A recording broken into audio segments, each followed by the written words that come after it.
The Lagos sun beat down relentlessly, but inside Chiamaka's small room, the world was soft. Here, the only sounds were the rhythmic scratch of her pencil on paper and the gentle breathing of her only friend, Yetunde. Chiamaka's sketches were her secret language, fluid lines depicting figures she could never be, bodies that moved with a grace her own full frame seemed to deny her. Yetunde, curled on the bed like a contented cat, was the sole keeper of these dreams and despairs. They called me Jumbo again today, Chiamaka whispered, the word tasting like ash in her mouth. Yetunde sat up, her eyes flashing with an indignation that felt like a shield. Fools! They are just jealous of your brain, Chi. You are going to be a famous artist one day, and they will be hawking gala on the roadside. Chiamaka's heart swelled. This was their ritual. Yetunde's loyalty was the balm that soothed the daily wounds inflicted by the sharp tongues of their classmates at the prestigious Greater Heights Academy. In a world where light-skinned slim girls like Yetunde were the standard of beauty, their friendship was an anomaly, a sacred rebellion. Chiamaka trusted her completely, believing the sanctuary they built was unbreachable, a fortress guarded by shared secrets and silent understandings in the bustling, often unforgiving, city of Lagos. Later, as Chiamaka helped her mother peel yams in their compact kitchen, the heat from the stove mirroring the day's oppressive humidity, her mind wandered. Mama, she ventured, watching her mother's skilled hands. Do you think I am too big? Mama Chiamaka paused, her gaze sharp and knowing. Too big for what? To carry sense? To have a brain that God Himself blessed? Chiamaka, look at me. This body, she said, gesturing to her own sturdy frame, has carried me through market stalls and life's storms. It fed you. Do not let anyone make you feel small in a body that God gave you. Her words were strong, woven from a lifetime of resilience, but they clashed with the voices at school, the sidelong glances from aunties who suggested she skip pounded yam. That night, curled under her mosquito net, Chiamaka cried the silent, hot tears Yetunde alone knew about. She traced the stretch marks on her hips. The following Monday, a new energy crackled through the school compound. A shiny black SUV had dropped off a trio of girls, the cool girls. Their father was a newly returned billionaire from America, and they carried an aura of imported perfume and unattainable coolness. Their leader, Biola, was ethereally beautiful, with a condescending smile that could freeze water. Yetunde, who usually stood defiantly with Chiamaka, was mesmerized. She watched them hold court under the flamboyant tree, their laughter a sharp, exclusive melody. Did you see Biola's shoes? They are straight from London, Yetunde whispered, her voice tinged with a longing Chiamaka had never heard before. Chiamaka felt a cold dread trickle down her spine. She saw the way Yetunde's eyes hung on every flick of Biola's hair, the way she straightened her own posture, mimicking their careless poise. The sanctuary of their friendship felt suddenly fragile, as if the walls were made of paper, threatening to tear under the weight of Yetunde's new aspiration. Yetunde started spending less time at their usual lunch spot. She'd offer flimsy excuses about needing to finish an assignment or meeting a teacher. Chiamaka would eat alone, feeling the weight of curious and pitying stares. She saw Yetunde lingering on the edges of Biola's group, laughing a little too loudly at their jokes, offering compliments that hung in the air, unanswered. One afternoon, Chiamaka found Yetunde by the lockers. You have been avoiding me, she said, her voice barely a whisper. Yetunde flinched, a flash of guilt crossing her face before it hardened. Don't be dramatic, Chi. I'm just busy. You wouldn't understand. You're always in your own world with your drawings. The words were a slap. It was the first time Yetunde had ever used Chiamaka's passion as a weapon. The crack in their fortress had begun, and Chiamaka felt a cold draft seeping in, chilling her to the bone. The invitation was a seismic event. Biola, with a bored smile, had told Yetunde she could sit with them at break. Yetunde was ecstatic, her eyes shining with a victory that made Chiamaka's heart ache. But as the bell rang, Biola held up a perfectly manicured hand. Wait, don't bring your shadow. She nodded for days. Yetunde avoided Chiamaka, the guilt clearly eating at her. Then, on Friday, she approached Chiamaka with a familiar repentant smile. Chi, I am so sorry. I have been a terrible friend. Those girls are fake. Let's walk home together today, just like before. I have something to tell you. Hope, foolish and fragile, bloomed in Chiamaka's chest. She wanted so desperately to believe that her friend had returned. She agreed, the weight on her heart lifting slightly. As they gathered their books, Yetunde was unusually attentive. You know you can tell me anything, right? She said, her voice dripping with false concern. I miss our talks. How have you really been? Chiamaka, disarmed by the return of the old Yetunde, felt her defenses crumble. It was a carefully laid trap, and she, desperate for the comfort of their broken sanctuary, was walking right into it. Yetunde didn't lead them towards home. Instead, she guided Chiamaka to a secluded corner of the school compound, behind the old auditorium where the senior students sometimes smoked. I thought we could talk privately here, Yetunde said, her smile not quite reaching her eyes. Then, from the shadows, Biola and her cohorts emerged, their smiles sharp and predatory. Chiamaka's blood ran cold. She turned to run, but the path was blocked. Don't be in a hurry, Jumbo, Biola purred. Yetunde here has been telling us the most fascinating stories about you. Chiamaka looked at Yetunde, her eyes begging for denial, for a sign that this was a nightmare. Yetunde refused to meet her gaze, studying her nails with a feigned nonchalance that was more brutal than any insult. She says you cry yourself to sleep every night, Biola began, her voice a mocking sing-song. One of the other girls chimed in, and that you pray to God to make you slim like us. Isn't that pathetic? Laughter, cruel and ringing, filled the air. Chiamaka felt the world tilt. These were not just secrets. They were the raw, unvarnished pieces of her soul, words whispered in the dark safety of friendship. She stared at Yetunde, who finally looked up. There was no apology in her eyes, only a desperate plea for validation from her new friends. It's true, isn't it, Chi? Yetunde said, her voice brittle. The mocking laughter seemed to follow Chiamaka all the way home, a haunting chorus echoing in her ears. The walk, usually filled with easy chatter, was a solitary trek through a suddenly hostile city. Every passerby's glance felt like a judgment. When she finally reached her room, she collapsed onto her bed, the sobs wrenching from a place so deep it felt primordial. This was not the quiet crying Yetunde knew about. This was a guttural, soul-deep agony. The betrayal was a physical weight on her chest, making it hard to breathe. Her best friend, her confidant, had not only betrayed her, but had handed her vulnerabilities over to her tormentors as a sacrificial offering. The pain was so acute, so all-consuming, that for a moment she wondered if she would simply break apart under its force. The following week was a blur of hollow echoes. Chiamaka moved through school like a ghost, her head down, her shoulders hunched against the whispers and occasional sneakers. She saw Yetunde, now a full-fledged member of Biola's group, laughing and linking arms with them. Their eyes met once across the schoolyard. Yetunde quickly looked away, a flicker of shame quickly extinguished by Biola's commanding voice. Chiamaka stopped sketching. The pencil felt heavy and useless in her hand. The figure she once dreamed of becoming now seemed like a cruel joke. Her mother noticed the silence, the picked at meals.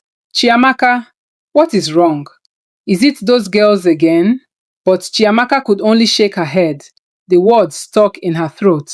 How could she explain that the fortress she had built her world inside had been vaporized, leaving her exposed and raw to the elements? Mama Chiamaka was not a woman to be placated by silence. One evening, she sat on Chiamaka's bed, her presence filling the small room. She didn't speak at first, just held her daughter's hand, her own rough and strong from years of work. Listen to me, she finally said, her voice low and fierce. I have seen the way you walk, like you are carrying the world on your back.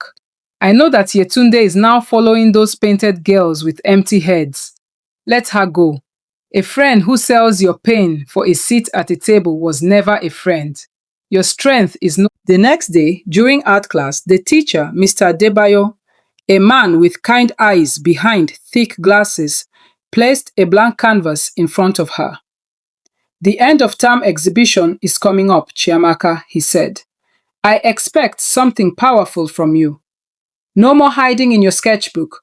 Paint what you feel. He moved on, leaving her staring at the intimidating whiteness. For a long time, she just sat there, the taunts and Yetunde's betrayal replaying in her mind. Then, a surge of anger, hot and clean, rose within her. It was a different feeling from the crushing sadness. This was fire. She reached for a tube of black paint and squeezed it violently onto the palette. She didn't sketch an outline, she just started painting. Broad, angry strokes of black and deep blue, a swirling vortex of pain. It was ugly and raw, but it was the first real thing she had felt in weeks. It was a spark. Chiamaka began to live a double life. At school, she was the silent, heavy girl, invisible to the cool crowd. But at home, in her room, she was an alchemist, turning her pain into pigment. She painted the betrayal, the loneliness, the weight of societal expectations. She painted a figure, not slim and graceful, but solid and powerful, emerging from a storm of dark colors, her head held high. She didn't wish for a different body anymore. She started to draw the body she had, but with a new perspective. Strong arms, powerful legs, a face that held stories and resilience. She started taking the long way home, walking through the bustling market, observing the women, their strength, their laughter, the way they carried baskets on their heads and babies on their backs with impossible grace. She was no longer sketching an escape. She was documenting a reality she was beginning to claim as her own. Meanwhile, Yetunde's victory was proving hollow. Biola's favor was fickle. One day, Yetunde was her favorite. The next, she was the butt of a joke about her trying too hard accent. Yetunde had to work constantly to stay in their good graces, buying them snacks with her lunch money, laughing at jokes that weren't funny. During a physical education class, the teacher made them run laps. Biola and her friends sauntered, complaining, while Chiamaka, used to carrying her own weight, found a steady, powerful rhythm. With each pounding step on the dry earth, she felt a little stronger. She wasn't the fastest, but she was enduring. As she finished her final lap, breathing heavily but feeling a surge of accomplishment, she caught Mr. Adebayo watching her from the staff room window. He gave her a small, approving nod. It was a tiny thing, a mere glimpse of recognition, but it felt more valuable than all the false admiration Yetunde was desperately chasing. It was earned. The tension finally snapped one afternoon. Yetunde, stressed from a test and Biola's constant demands, accidentally bumped into Chiamaka in the hallway, spilling her books. Watch where you're going, Jumbo, Yetunde snapped, the old insult slipping out, a reflex to assert dominance in front of her audience. But Chiamaka didn't flinch. She didn't look down. She slowly bent, gathered her books, and stood up, looking Yetunde directly in the eyes. The hallway fell silent. My name, Chiamaka said, her voice clear and steady, carrying a newfound authority that surprised everyone, including herself, is Chiamaka. She didn't say another word. She simply turned and walked away, leaving Yetunde standing there, red-faced and exposed, the hollow victory of her cruelty turning to dust in her mouth. Biola laughed, but this time, it was at Yetunde. The incident in the hallway became a quiet legend. Chiamaka hadn't shouted or cried. She had simply claimed her space. People started looking at her differently. The pitying glances were replaced with ones of curiosity and a flicker of respect. She wasn't the girl who was crying over her size anymore. She was the girl who had stared down her betrayer and walked away unscathed. She started eating her lunch alone, but now she sat with her back straight, sometimes sketching in a new larger pad. She was no longer hiding. The weight was still there, but she was learning to carry it with grace. Chiamaka threw herself into her art for the exhibition. The painting was almost complete. It was a self-portrait, but not a literal one. It was a depiction of the school hall was buzzing on the night of the exhibition. Parents, teachers, and students milled around, admiring the students' work. Biola's group had a flashy, technically competent, but soulless painting of a celebrity. Yetunde stood with them, looking uncomfortable in a dress that was clearly Biola's cast-off. Chiamaka stood quietly next to her painting, which she had titled Odozi Obodo, the Strong One. She wore a simple, beautiful Ankara dress her mother had made, and she felt a calm she hadn't known in months. The judge, a renowned artist from the University of Lagos, spent a long time in front of Chiamaka's painting. He asked her about her inspiration.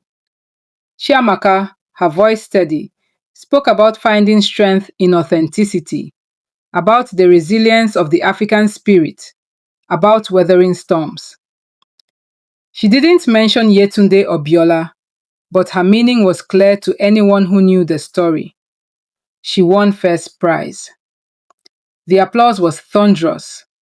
As she accepted the small trophy, she saw her mother in the crowd, weeping with pride. For the first time, the attention felt good. It was based on her talent, her mind, her spirit, not on the size of her body. After the ceremony, people surrounded Chiamaka, offering congratulations. Teachers who had barely noticed her before shook her hand. She saw Yetunde standing alone by the punch table, Biola and her friends having already left without her.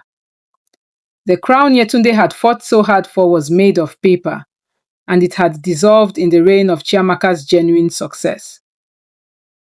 Yetunde looked small and lost, the glittering circle having finally spat her out, used and discarded.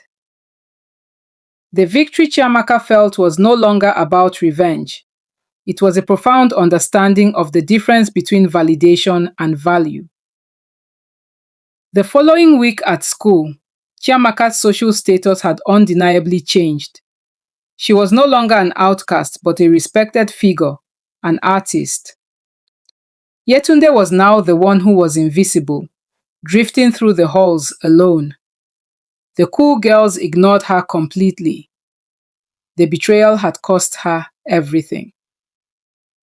Chiamaka watched her sometimes, a part of her feeling a pang of the old friendship. Chiamaka did not offer friendship.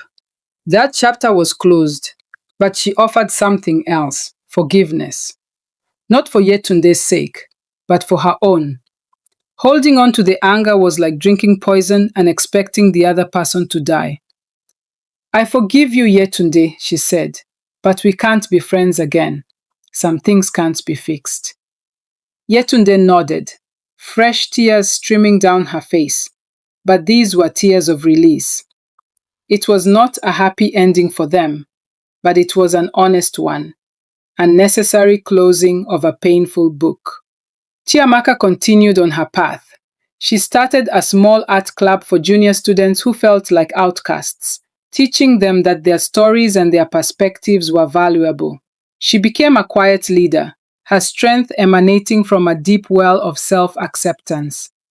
She still had bad days, moments of doubt, but they no longer controlled her.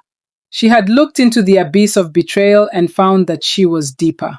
In the art club, Chiamaka found a new kind of friendship. It wasn't the intense, exclusive bond she'd had with Yetunde. It was a sisterhood built on mutual respect and shared passion. There was a quiet girl named Zainab who drew incredible comics, and a boisterous boy named Tunde who loved sculpture. Together, they created a space where they were enough, just as they were. It was a healthier, more sustainable sanctuary. A year later, Chiamaka stood before her mirror. She saw the same body, the same curves, the same face. But the eyes that looked back were different. They were not the eyes of a girl wishing to be someone else. They were the eyes of a young woman who knew her worth. The journey had been brutal, but it had forged her. The betrayal had been the fire, and she was the gold that emerged, purified and stronger. She thought of Yetunde often. They were civil now, two people who shared a painful history but walked on separate paths. Chiamaka had learned that true strength isn't the absence of pain or vulnerability. It is the courage to face it, to feel it, and to use it to build a version of yourself that no external force can break. It was a lesson written in tears but learned in fire. As she prepared her portfolio for a university application to study fine art, Chiamaka, on her last day of secondary school, Chiamaka walked out of the gates of Greater Heights Academy for the final time. She didn't look back with bitterness. She looked forward with hope.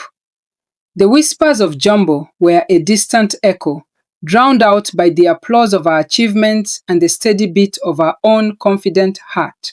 She had learned the hardest and most valuable lesson of all, that the only approval she ever truly needed was her own. She was Chiamaka. She was an artist. She was strong.